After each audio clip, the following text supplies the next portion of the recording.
to gender dynamics of the e-mobility space panel. We have some excellent panelists today, and in their introductions, they're going to focus on their current and past work as relevant to gender dynamics of the e-mobility space. Why don't we start with you, Justine? Hi, everyone. My name is Justine Johnson. And for those who might be watching from all around the world, good morning, good afternoon, and good evening. Just a really quick background about myself. I am currently working with Ford Mobility. So I head mobility engagement for the Southern California region and for the Southwest region of the United States. So really excited to be here as part of the discussion. Prior to joining Ford, I worked in government for about 8 years. So I worked at the Taxi and Limousine Commission and as well as the New York City Economic Development Corporation. In all of those spaces, I'd say transportation as a whole has been dominated by, it's a male-dominated industry in many ways. And so being a woman in the space has often been a very, at many times it can be fun, it can be isolating, it can be exciting, lonely, challenging, all of the above. But yeah, I'm happy to be here to have this discussion. And just a quick background about Ford Mobility. Ford Mobility, it's funny, subsidiary of Ford Motor Company, where we talk about a lot of different things from micromobility. We have a micromobility business to micro transit, where we also talk about software as a service for micro transit, and all the way to autonomous vehicles, and really thinking about the future of the next vehicle and vehicle type and fleet. So really happy to be here. Thank you, Justine. Chanel. Hello. Hello, everyone. I am Chanel Parson. Happy to be here with you. I work at Southern California Edison. So that is an electric utility in Southern California. We have 50,000 square miles as our territory. And for e-mobility, we have a number of infrastructure and rebate programs. So for example, in July of this year, we just launched the largest light duty EV charging infrastructure program in the country, where we're installing 38,000 EV charging stations in our service territory. We also have a medium and heavy duty infrastructure program. And then for the state of California, we run the point of sale rebate for brand new EVs, the purchase of brand new EVs, as well as we have a pre-owned EV program where we give rebates to individuals. So we are all about accelerating the adoption of electric vehicles at Southern California Edison. And a little bit about myself personally, I've been in the utility space for the last 16 years. So I've done a number of roles in the utility, from electric distribution operations to regulatory, and really loved my role in e-mobility. I must say, I've just transitioned to a new role, which will come up as part of the discussion in this gender dynamics, actually. But I'm very happy to be here supporting and representing e-mobility. And that's a little bit about me and what we do at Southern California Edison. Thank you, Chanel. Candace. Hi, everyone. I'm Candace Amelia. My pronouns are she, her, hers, and I'm from San Diego, which is on ancestral Kumeyaay land, but currently I'm in Michigan, and I work for General Motors. I've been here about 5 months, four and a half months, so I'm relatively new to GM, and I work as an EV charging analyst. My role really is focused on ensuring that we have equitable access to charging infrastructure. So I'm really dedicated to figuring out, how do we get charging into multifamily housing? That's something that is just so tough. And quite frankly, I don't have a solution just yet, and I'm navigating through all of that, but excited to take on this challenge and ensure that we have, charging for folks who rent, who live in apartments, townhomes, condos, for the communities that deserve it the most. And previously I worked at some really great nonprofits like the Foundation for California Community Colleges, Grid Alternatives, as well as the Center for Sustainable Energy. So that's a little bit about me. Thank you, Candace. Boy, when you figure out that multi-unit dwelling charging solution, just give me a call. I'm Amy Hillman. I'm moderating this panel. It's a real honor. I did start in more than 10 years ago in charging under the EV project in Portland, Oregon, and I I have worked with Blink for 9 years, and then I left about a year and a half ago to come over to OpConnect, a BIPOC-owned charging company based in Portland, Oregon, but operating all over the country. And one thing in the practice session, we had a great conversation, of course, and we definitely want anyone attending, to get to have the knowledge from these fine women of what the gender dynamics have looked like, but also what's some practical information. So what I'm wondering, and we'll kind of maybe go in the same order and mix it up some, is what types of experiences have you specifically had related to being a diverse woman in the e-mobility space? Justine? Sure. So my experiences, for the most part, I think, have really brought me to where I am today, right? So I work for a large automaker, and I head mobility engagement. But I say all that to say is, I think about kind of that past of where I crawled from and where I'm walking to now. And in many ways, my experience has been like, going into a room, physical room, or on digital rooms where essentially I am talking to people who look nothing like me. I guess when you think about even from race and gender, we're just not the same. And I think the gender dynamic there is something that is really big. But it also has let me be or maybe check in with myself to remind myself I'm here for a reason. My experiences actually matter. My perspectives are important. And in many ways, I think starting off in my career, that was something that was very intimidating, right? Where you walk into a room and you're like, okay, no one looks like me, right? And how do you present your perspective and really feel that confidence? So I think that was something that I had to, one, address with myself and really make sure that I, reminded myself very regularly, like, you matter, you're supposed to be in the room. If you weren't in the room, then, the perspective of transportation planning from a woman's perspective or from a Black woman's perspective is not going to be considered. So it's my duty to actually use my voice to bring up some of the challenges that do impact women when we think about our ability on e-mobility, micromobility, from e-scooters all the way to thinking about the future of autonomous vehicles.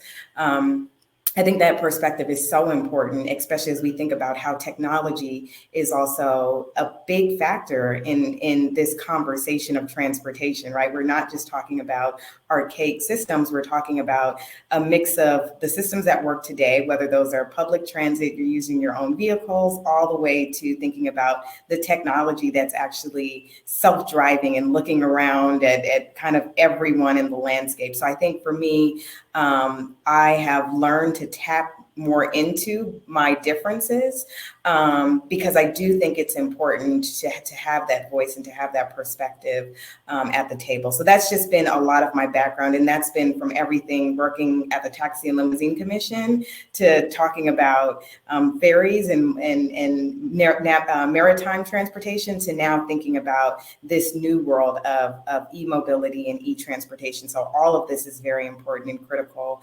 And essentially, it is very important to have women at the table, and especially diverse women at that. Thank you. Chanel? Yeah, I will say I have a little bit of an interesting story. And when I joined the utility, not in the mobility space, I was really young. I still am Black and a woman, and I kind of was a unicorn. There weren't many of me around, or any of me around for the most part. And I recall a lot of people asking me how I got a job, at the company, if I had relatives that worked there. And, those were some of those, backhanded compliments or questions or microaggressions, just how do you legitimize your presence here? But I must say, by the time that I did come to the e-mobility space, I was a senior leader, a senior manager at the company, and I came into the space.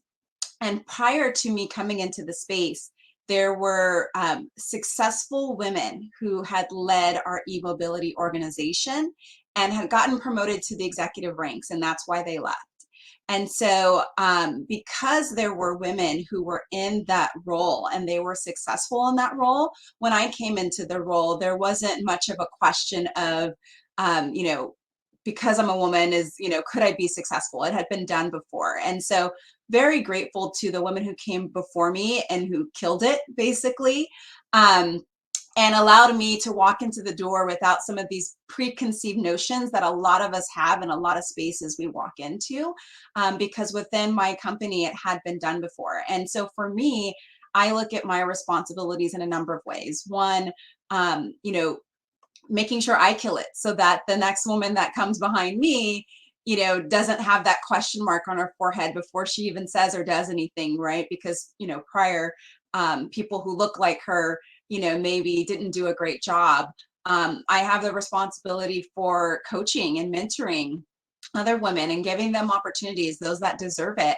I think it's very important. Not only do we have diversity in this space from gender, from ethnicity, and from experience, age. I mean, so many angles we need diversity, but it's also important that, you know, you aren't the only one, right? And if you're in a position to help with that, obviously you don't want to just bring any woman into the space just to have a company. You want to make sure this is someone who's competent and can represent well, and, you know, has definitely earned the space. But if you have the opportunity, and something I do is, you know, make sure that there's not just one woman there. So that voice isn't just the female voice, right? It becomes one of the many voices at the table. And so for me, being competent, coaching, and making sure that there's plenty of diversity in the team across all levels is a role that I take as a leader in this space. Thank you. Candace. I say this a lot, but I'll say it again. One of the challenges that I face is when I walk into a room, similar to probably Justine, Chanel, and you, Amy, a lot of times I look around and see a lot of old white men. I say that every time, and I will continue to say it until we see more diverse women making decisions, you know, leading these meetings, facilitating conversation, inviting others who really can contribute and kind of build power and shift power. I've been in the electric vehicle, clean transportation, e-mobility space for about 7 to 8 years. I remember, Amy, you brought up Ecotality and the EV project in 2010. And in San Diego, we had those stations that now no longer work and need to be replaced. But yeah, just reminiscing a little bit. But for myself, I believe that transportation, e-mobility is a fundamental right. Being able to move safely and freely to where you need to go, you know, working at GM and really, you know, leveraging and being passionate about this transition to an all-electric future really needs to include everyone. So I'm actually really excited that, you know, they've really committed to having 30 EVs by 2025. We're making really big investments in infrastructure, which for me is job security. Also just, you know, trying to figure out how do we get more charging, working with utilities, working with other OEM stakeholders, advocacy groups, things like that. But, you know, I would really love to see more women in the space. And I think the Women of EVs group, the WEVs group, has been really supportive. And, you know, I think for me, still trying to find my voice and make sure that I'm not afraid to kind of speak my opinions within rooms where there aren't a lot of people like me. Thank you. Yes, I'll say that one of the reasons I became so passionate about women working in this space is when I started in 2011, and I was definitely the only female in, you know, 99% of the rooms I went into.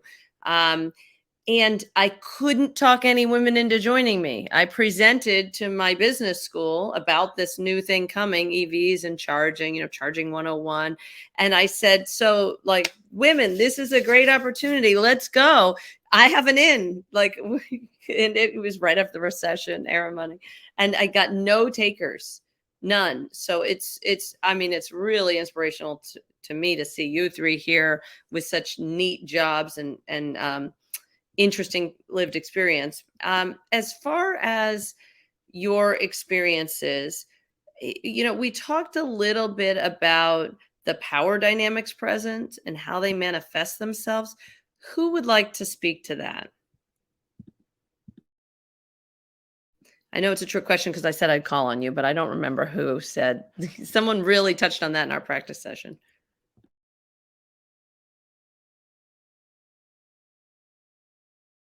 or we have other things. Go ahead.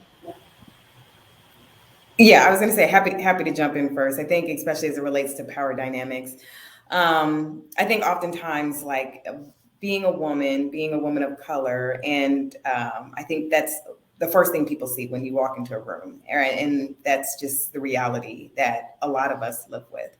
And you think about the power dynamics. If you have a room where you're walking into where there's decision makers who are, let's say, 98% male, that's a challenge of how do you think about inserting your opinion and making sure that those who are who are also in the room are actually hearing you and not speaking for you or mansplaining or any of the above. I think we've all been in rooms where someone has mansplained something to us where we're like, no, I completely understand that. Or taking an idea and mixing it and turning it into, something that you just said and just like remorphing that all together. So I think that's something that's, that does happen. I would say with that being the case too, I think it's the responsibility in many ways, especially as we think about how we can have more inclusive workspaces and have an inclusive environment. It's really recognizing everyone in the room. And just because you give someone a seat doesn't mean that you've actually invited them to the table and to the discussion.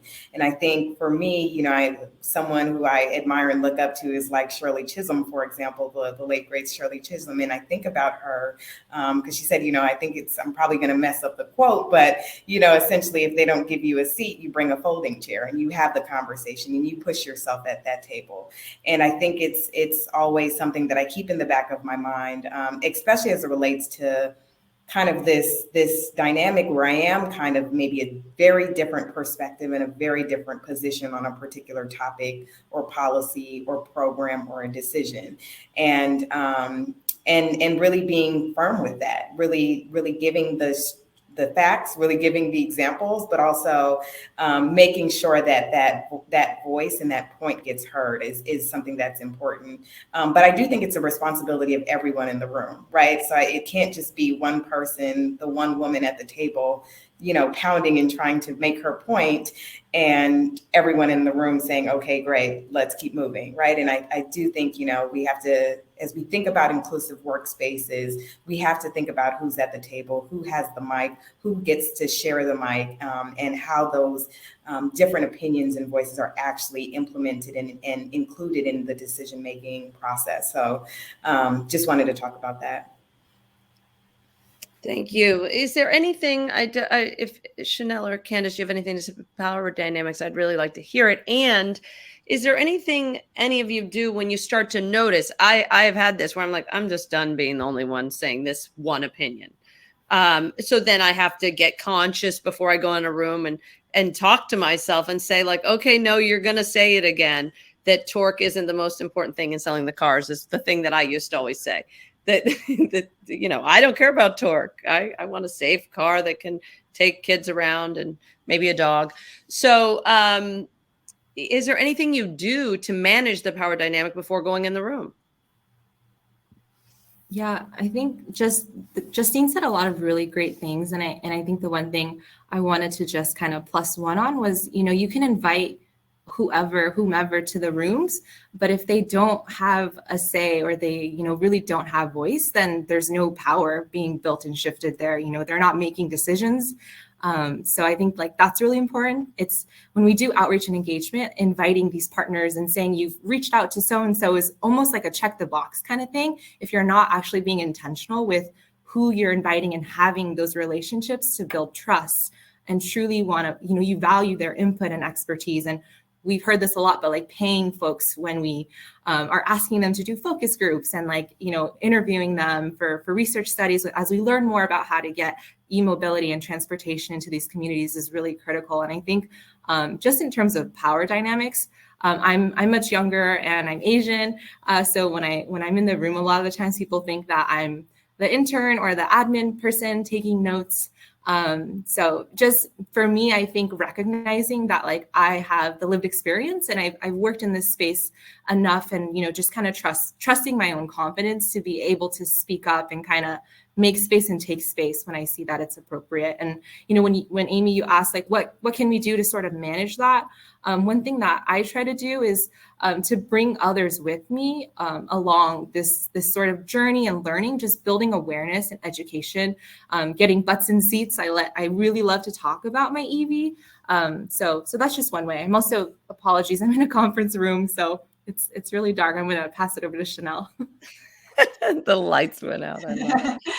Thank Chanel, you, go ahead. About power dynamics, I will say there's a lot of factors that kind of factor into power dynamics, but the leader or the facilitator of a group or in a meeting or in a room really sets the tone. And if the leader or the facilitator is being very inclusive and asking others for their ideas and asking others for their input, it's very helpful. I know that's something that I very intentionally try to do when I am the leader or the facilitator in a room is, bring in other people, bring in the quiet voices, ask their thoughts and opinions. I intentionally withhold my thought and opinion because I know that oftentimes sets the tone, and then there may be people who don't want to disagree with it. And so I ask for others first before sharing my own opinion and thoughts. I think, how to manage that or how to help is if you're not the facilitator or if you're not the leader in the room, sometimes it's having a discussion before the meeting or before the session or the project with the leader or the facilitator to say, hey, I have some ideas I'd like to share when we get in that room. And that way that person can give you the spotlight and give you an opportunity to speak. And you may not have to fight so hard for it, for example, in the room. Another tactic is, getting a small group or a person or two. I think Candace mentioned bring others with her. Having a discussion before the meeting, before the project, before the assignment to say, hey, what are your thoughts? Here's some thoughts I have. And sometimes it's very much easier to have some of those offline discussions. And you yourself are demonstrating leadership if you're bringing people together to talk about ideas and how to move things forward.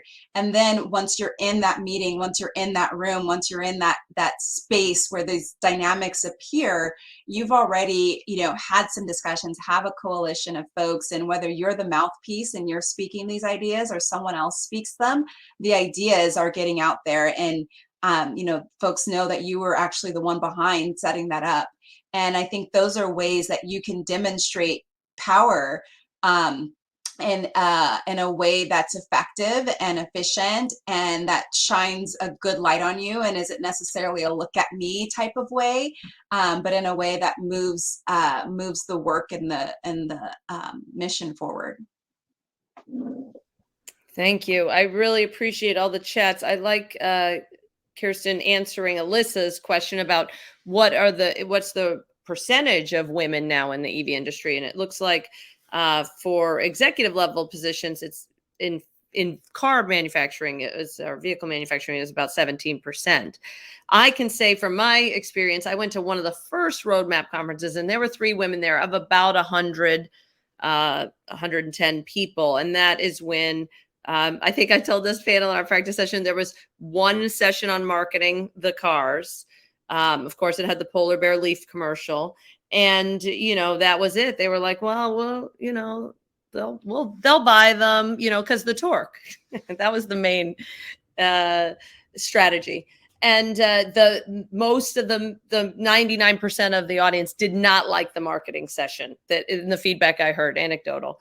And the women, we got together in the corner and we loved it. We wanted more of that. And it was definitely a differing opinion. I'd love to know, and you can keep the questions coming either in the chat or in the Q&A. We'll certainly get to as much as we can. What do you guys think about progress on this issue? Are we progressing? How far do we have to go? What are your thoughts? I'll go out of order. Candace.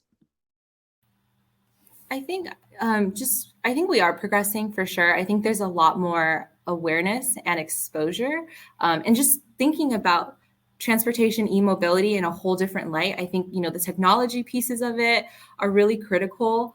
Transportation as a service, also thinking about, I think we are progressing, but one thing I'll say is one thing I'm really cognizant of is algorithmic bias. So with driverless vehicles and AVs, things like that, how do we ensure that safety is top of mind, especially for those who maybe are most impacted by it or maybe are at a higher risk for safety or just racial bias by this technology. So I think there's a lot of really great progress, but there's conversations that aren't being had around things like, algorithmic bias. I think we could really talk more about the justice pieces and thinking about, all of you know this, but the communities that live adjacent to oil refineries and highways are the ones that aren't at the front of, this transition to a more environmentally friendly, cleaner future. So I'll just leave it at that. Thank you, Candace. Chanel, are we progressing with the gender dynamics in the e-mobility space? I think we are in pockets. What I would see from my perspective is, the industry, the market's growing hugely. And because of that, you're going to get more of everybody involved. But we're still at the semi-early adopter before we, space right in the adoption curve. And I would really love to see more women of color, more people of color engage in this e-mobility space now, because the folks who are in this space now are setting what the future is going to be. They're setting the tone. They're establishing, what how we're going to play this EV game. And so my preference is that we have those voices in now, rather than when this, market and industry is so huge and we have majority adoption. And then because each voice that gets added is diluted essentially at that point, right? So right now, I think all of the voices and the bodies who are in this space have a lot of power and a lot of opportunity, right, to shape the future of the electric vehicle industry. And I think as time goes on, each additional person has just a little bit less because there's more people involved, and we're later in the trajectory of electric vehicle adoption. Thank you. Justine. Yeah, I mean, I think, we've made some progress. Do we have a ways to go? Yes. I think, this is just my true, honest opinion. Until we start to see more women in leadership, especially at the top of these larger private companies, government leaders, elected officials, we'll always continue to be having this discussion. So I think we need to really continue to bring women along and making sure that they're in these different spaces. I think as we think about our workplaces, what are policies and practices around hiring, around recruiting, around retention, around promotions, that's the pipeline that I think we need to really invest in to make sure that more women are in these spaces. When I think about young girls, and did I know anything about mobility, transportation, planning when I was even in college? No. And that's a problem. And so you think about, how do we bring our young girls along in this process? Girls being as young as, 6 years old, how can we start to expose them to careers in mobility, to careers in STEAM and STEM? That's where it starts, right? And if you are being exposed to all of these different opportunities, if you're being exposed to these careers, you have the confidence to say, oh yeah, I'm ready, right? By the time that you're in 12th grade, either you're going to be going to a trade school, either you're going to be going straight to a job, or either you're going to be going to a 4-year academic university. Those are all great, viable paths, right? And it's just we need to start having that conversation about all of the different pathways that are available so that women can make informed decisions about what their future might hold in this particular space of e-mobility. So I think we have a long way to go. I appreciate the strides that have been made, for sure. And I don't take that for granted at all. I'm someone who's literally in this process of, just making as many strides as I can. And I'll continue to do that. But I also think we have to continue to bring more, specifically girls, along the way in terms of this conversation, because I think our young girls really need to get this exposure to know that it's possible to run an organization. It's possible to be an elected official and care about mobility. It's possible to run a large auto company, or whatever that might look like. It's all possible, but we need to make sure that they have the building blocks to do that. Thank you. I want to get to what not advice, but what folks can do who want to make their workplaces in this field particularly more inclusive.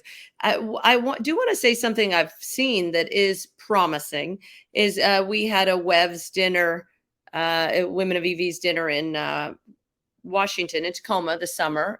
Angela was there, me and Angela. And there were some men that came, and they came specifically to talk with us about how they can make their spaces more inclusive for women. And that was pretty inspiring. And I'll say that reminded me of, Candace, you actually reminded me of course, when I started over 10 years ago, I was just under 40. And so often I would not be sitting at the conference table. And then I would maybe, someone would want coffee, and I didn't get any coffee. I wasn't going to do that. But I remember specifically men, and even C-level men, saying, no, you sit at the table.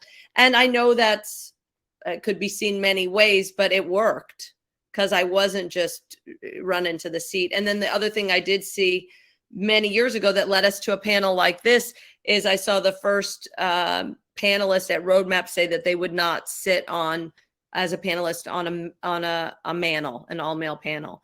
And so those kinds of small moves of a small voice that wasn't female or diversely female was a really nice step forward. So what can we tell people that they can do to improve the e-mobility industry as an equitable and inclusive space at their workplace, en masse, wherever you think you've got some good feedback? Why don't we go to Chanel?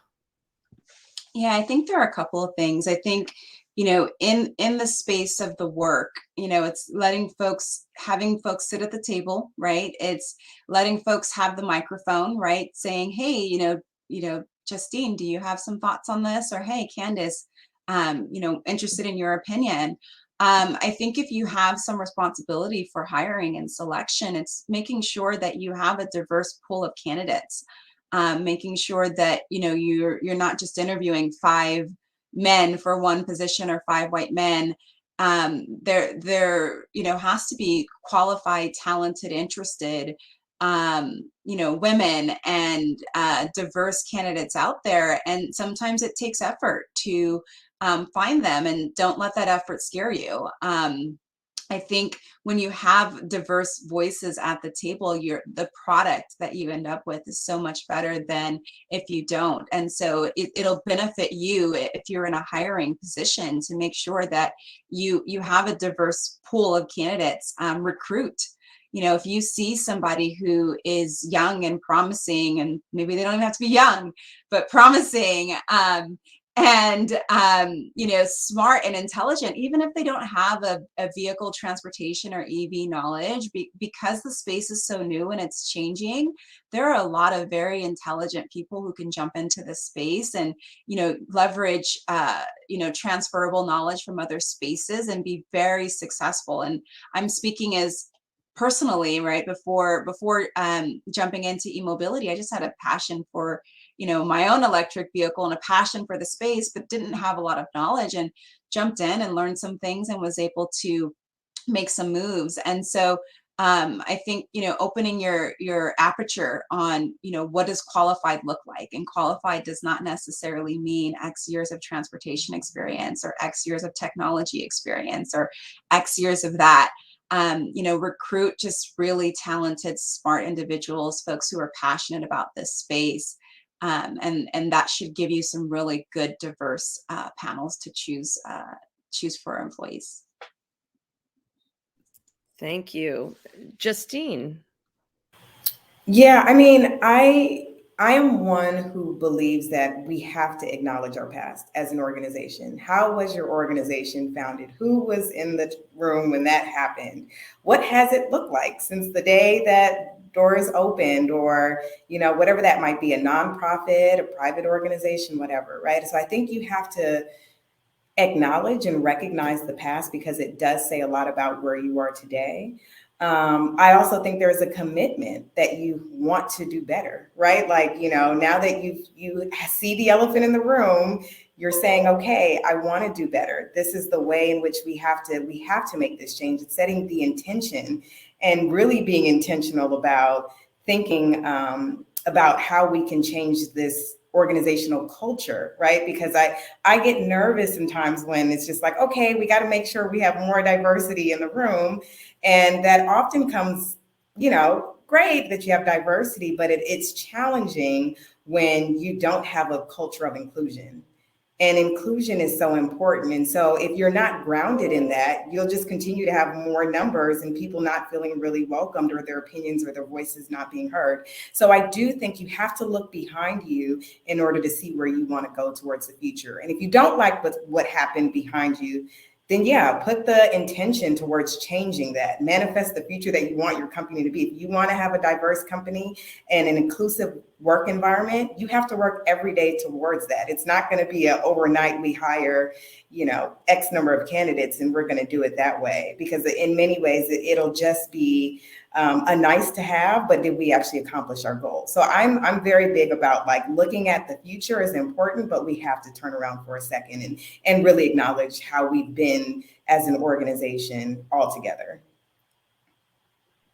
Wow, I do like that. I was advised by a DEI consultant that I was involved with and paid that, like, don't just get diverse people in your organization, make it a place for diverse people to come.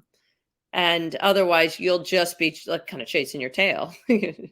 So what about you, Candace? Yeah, Chanel and Justine said some really powerful things. Definitely, reflection is so critical. Looking at, the organizations you've been in, the roles you've held, sort of what changes have taken place or still need to take place. I think to change culture, we really have to look inwards. We have to build culture in terms of, what I think we can do is really challenge more things, ask a lot of questions, understand why something was done or built a certain way. I know, just from my observations at GM, there's a lot of really like old traditional GM and like processes and ways we've done things. And for me, coming in, with a fresh perspective, I often question, like, why do they decide this? Or should we change this? Like, is this still working? We're living, in a different generation. And how do we adapt and evolve, and constantly think about how we can, just challenge and question and really innovate so we can design solutions that work for everyone, knowing that there isn't exactly a one-size-fits-all solution, but being open to suggestions and opportunities and making sure that, we have diverse voices that are really thinking about how do we really include everyone and really move us forward. Thank you. I'd love to, anything else, panelists, before we go? If you have questions, I'll just say throw them in the chat, or you can go over to the Q&A section. I do see one we answered, Antonia, thank you for the role model question. If you have anything you'd like to know specifically or generally, pop it in there.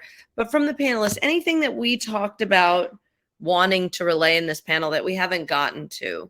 I know there were some edgier things we talked about.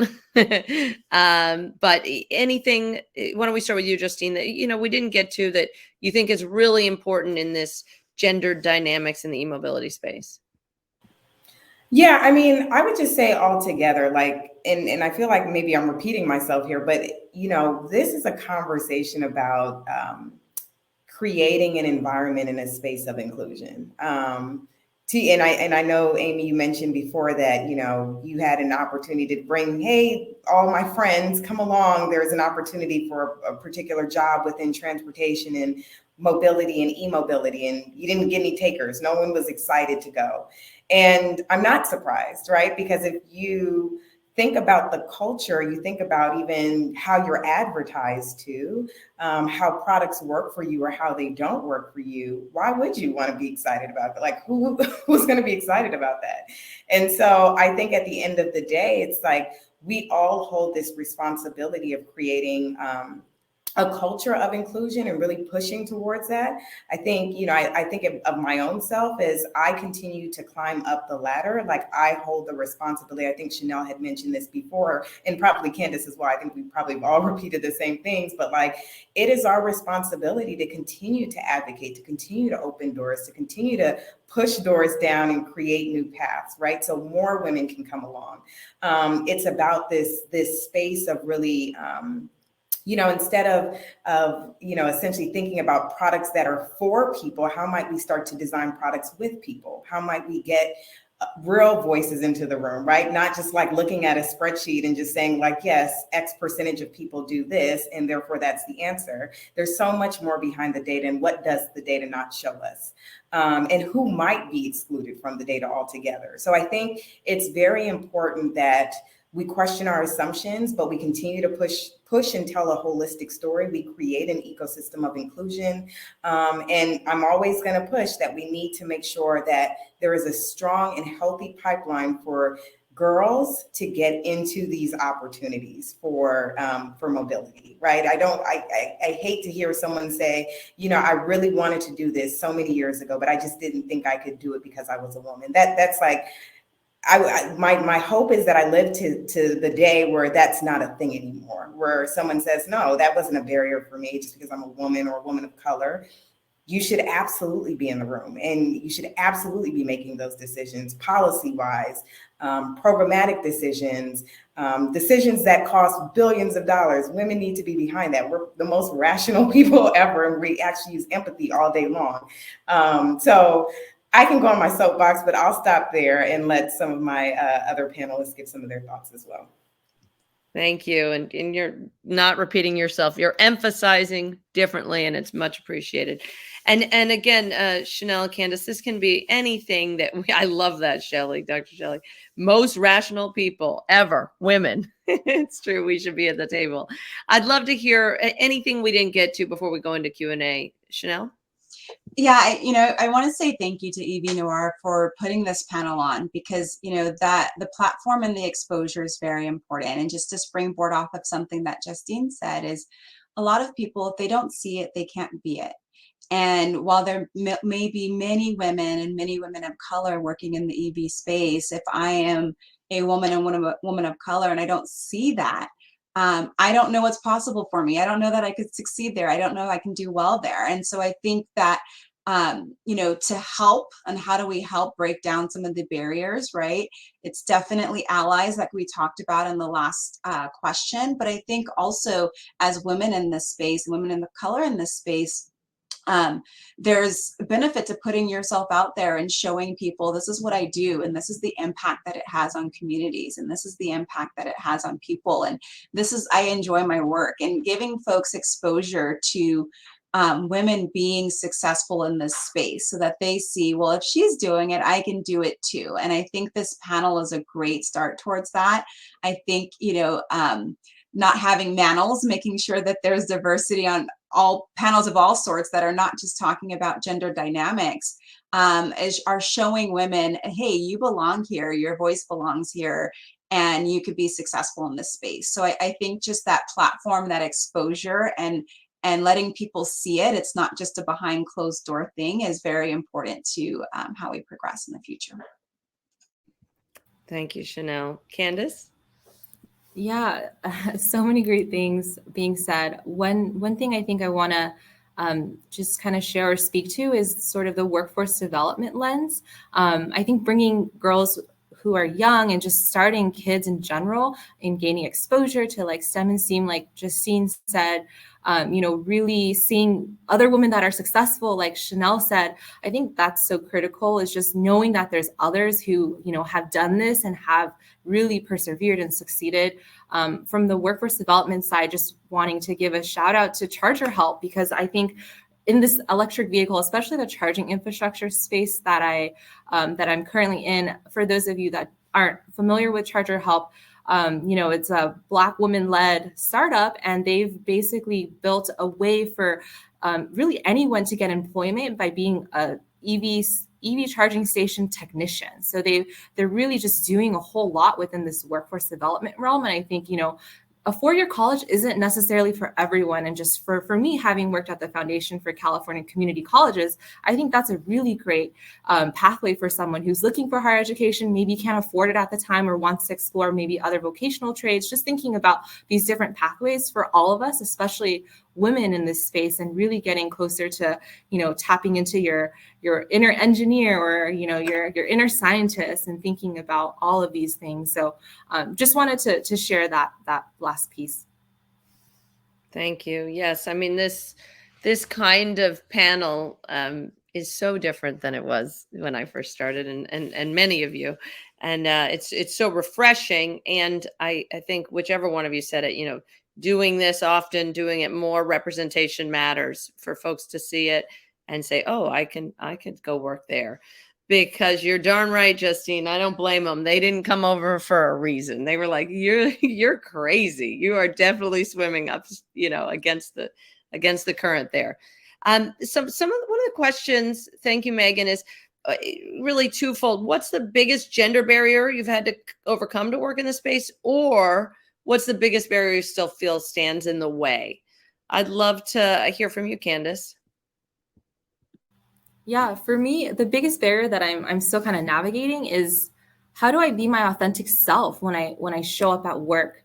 Can I really voice my true opinions and be accepted for kind of who I am? And maybe that's something, just imposter syndrome, thinking about my mental health. I think that's a really big barrier, just working at a really large company, working in a space where things are constantly changing, and there's just so much technical jargon, I think. And also coming back to, like, what is mobility, and thinking about, active transportation. I think there's just a lot. I think it's overwhelming. So for me, sometimes, I will doubt myself and trying to overcome that. So I think that's a barrier that I'm still working on.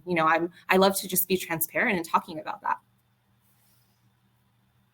Thank you. We'll go to Chanel. We'll go to I was going to go in order, but nope, can't do it. Chanel. I was anticipating. I think one of the barriers, I think there are multiple, but I think one of the barriers is ourselves. And this may be a little, controversial, but there's been studies that have been done that show, women, not just in the mobility space, but if women will hesitate or will not apply for a job if they don't meet 100% of all of the qualifications, whereas men may apply for that job if they meet half of them or 60% of them.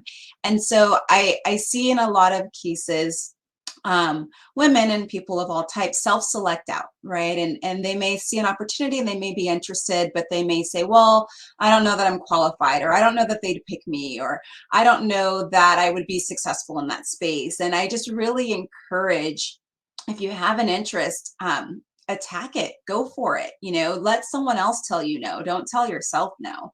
I always tell people it's 100% chance you're not going to get it if you don't apply.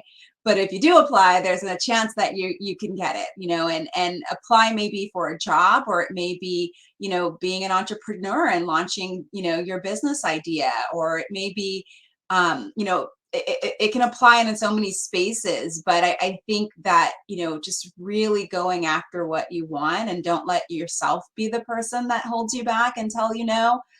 Make someone else tell you no. And I think that overcoming that barrier will be helpful. Thank you, Chanel. I'm smiling because it's great advice. Justine. Yeah, I would say, I think in addition to, I completely agree with Candace and Chanel. I would say for me also would be like negotiating salaries. And so oftentimes I think typically when women get a offer package, whatever that might be, how often am I questioning, is this, versus being excited and just saying like, oh, wow, they want me, great. But actually questioning, okay, what's my value? And do I think this package is aligned with my value and my worth and my ability to deliver? And the number that I have, where does that fall in relation to what my coworkers are making. And so I think oftentimes like the power of negotiation is something that, again, something I still am very transparent, actively working on. I don't have the answer to it yet. But it's something that now I keep in the back of my mind, especially when it comes to your salary, and especially when it comes to making sure that you're being paid and compensated just the same way as your other counterparts, and really asking those questions, right? And so is my salary equitable to the rest of the team? And how was the salary actually determined? Was it based on my education? Was it based on my work experience? And then you still have the opportunity to say, well, actually, those things are important. How does that align with my growth here, right? And so making sure that there is space for you to grow. Do you know those things before you accept a job? Or are you going to be at a ceiling and always struggling to get over that? Are you always going to be trying to break the ceiling? And so I think negotiating is like something that I still strive to get stronger at every single day. But I do want to say that that's something I really think it's probably a very common barrier that a lot of women probably face when they are, either deciding jobs or accepting a package and not really taking that moment to say, I need some time to really think about all of this. And do I think it's fair? So yeah, I would say the negotiation part is the big thing. I think that is great, great reminder to everyone. And that's where we can really utilize, everyone in the women in e-mobility space for, hey, this is the offer I got. What questions do you think I should ask to determine value? I think that is key, Justine. It's not, I want more money and the men ask for more money, because that doesn't lead to value. One thing I like about the question is, and the gendering, and also what LaTonya said in the chat about the women on boards in I know it was starting in California, is one thing I did inadvertently in the beginning. And it has to do with what Candace said about imposter syndrome. Of course, that term wasn't as prevalent 10 years ago, but I remembered thinking, oh, wait, they're paying me because I have a different perspective. They were very homogenous and just kind of agreeing. And I would have to remind myself, they're actually, the reason I'm here at all is because I think differently. And they did want that perspective. Sometimes not as, they didn't like it, but they wanted it. So I like to remind myself, oh, I'm being paid to speak up and say things that are maybe a different perspective. And I'm going to go flash over to the Q&A. Anything else, Tonya? I love your role models question, so let's get to it. Anyone, who's your role models? Oh, just real quick, I love that Justine brought up salary negotiation. Just dropped a resource in the chat specifically for women that I actually went through. It's a free online course for salary negotiation. It was super helpful for me, and it's free. So if anyone wants to just build those skills or kind of refresh, just wanted to share that resource. But thank you. Yeah, thank you.